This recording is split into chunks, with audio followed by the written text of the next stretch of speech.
travelers, and everyone in between. Today, I'm giving you part 2 of some things you can get into post overseas travel. Number 6 on this list is going to be for people who've actually learned the language in the country that they were living in. And this can kind of go 2 ways, right? So you can be like an interpreter of sorts, working in a community that might not pay you, but you're just volunteering your time. And this could benefit you because 1, you can still put it on your resume, and 2, you won't forget the language that you've actually worked so hard to learn in the first place.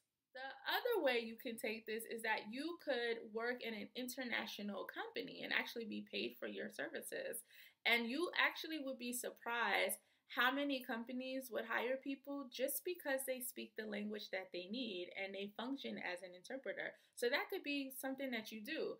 And to go about this, what I would do is that I would make connections with companies before I left that country. And if you need help, I would ask some of the natives that I befriended to help me find these companies, because they might have access or know more international companies than you do. So I would have them give me the names of companies there, and I would contact them myself, considering that I speak the language already, and I would see what happens from there.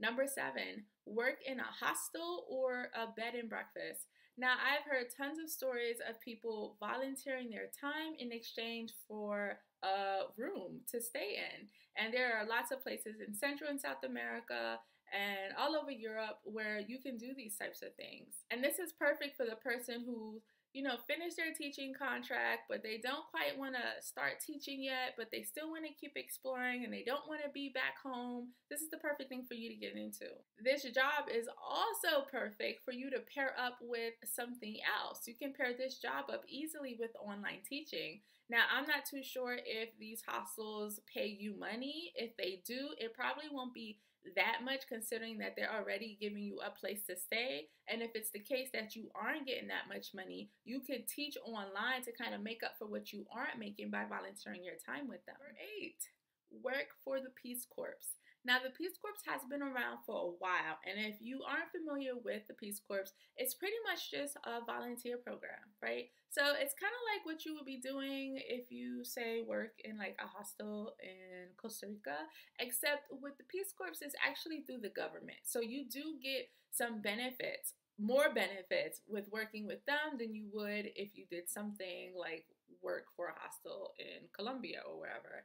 And some of the benefits includes, I believe, you get health insurance, you do get a stipend. It's not a lot, but you do get a little bit of money, and you do get your flight paid for to go there. And I also believe you get it to come back as well. Now, you do need a degree, but because you would be coming from overseas anyway, where you needed a degree to work, this is not a requirement that you have to worry about. Before, you did need to be able to commit 2 years, but now I was looking on the website, you could do a minimum of 3 to 12 months, which is actually great because you don't always want to commit 2 years of your life to volunteer somewhere. Number 9. Go back to school. For some people, they might decide that just going back to school is the perfect thing for them. They might have went overseas with just a bachelor's. They come back and decide, you know what? I didn't, make use of my time the way I would have liked. I didn't go to school online with my free time. Now that I'm back, I'm going to go back to school. Maybe I'll get a master's in education so that this way I'm stronger in my field and I can go back overseas and really demand the pay that I want. That's also cool. Or you might decide that you want to change fields completely, and that's okay too. Whatever the case, this is the perfect time for you to reinvent yourself. 10 on my list is start the next chapter of your life, relationship-wise. Now, I know this seems to be kind of out of whack of all the other things that I've listed so far. Most of the things on my list, all of them, I think, has had some type of monetary gain to them, right? Everything from 1 to 9 has been something to get you a little bit of money when you come back. But the title of this video is simply things you can get into post-overseas travel, not jobs you can get into post-overseas travel. When I say start the next chapter of your life, get into a relationship of some sort, I don't mean to suggest that having a relationship while you're overseas is impossible. It's very possible.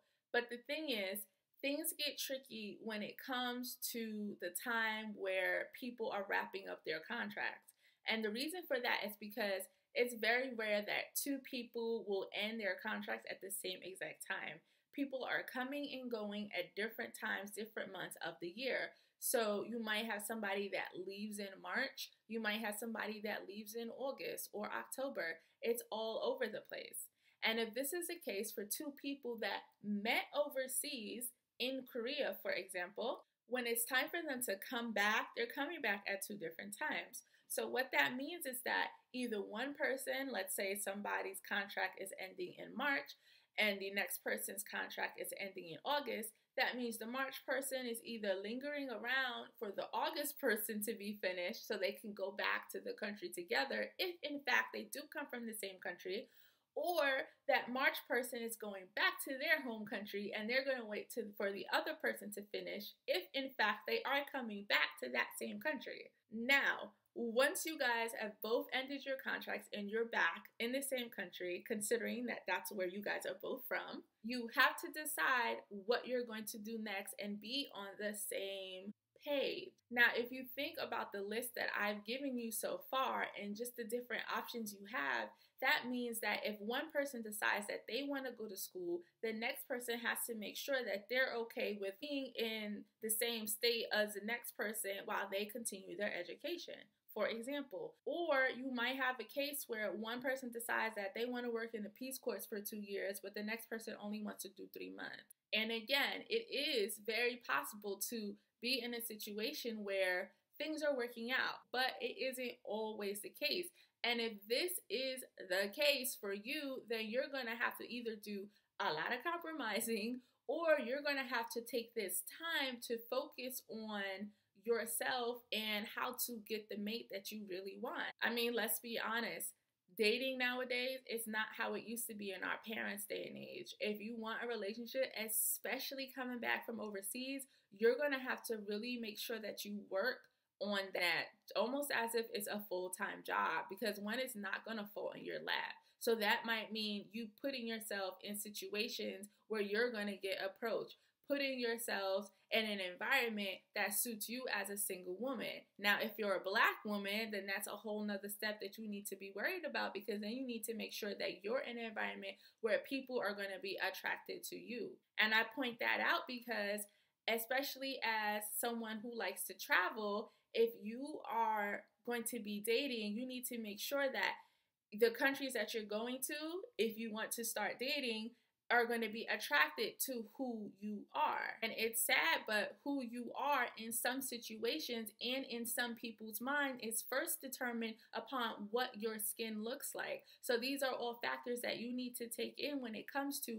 coming back from overseas. So if you want to open up this next chapter of your life and start dating and get married and start a family, you really need to sit down and plot this out as if you were plotting another trip to another country, another foreign land, if you want this to happen. Guys, this is all I have for you today. I hope that this was interesting for you, and I hope that in the very least that some of the points I made were actually able to benefit you in some way. Thank you for watching, and I'll see you next time.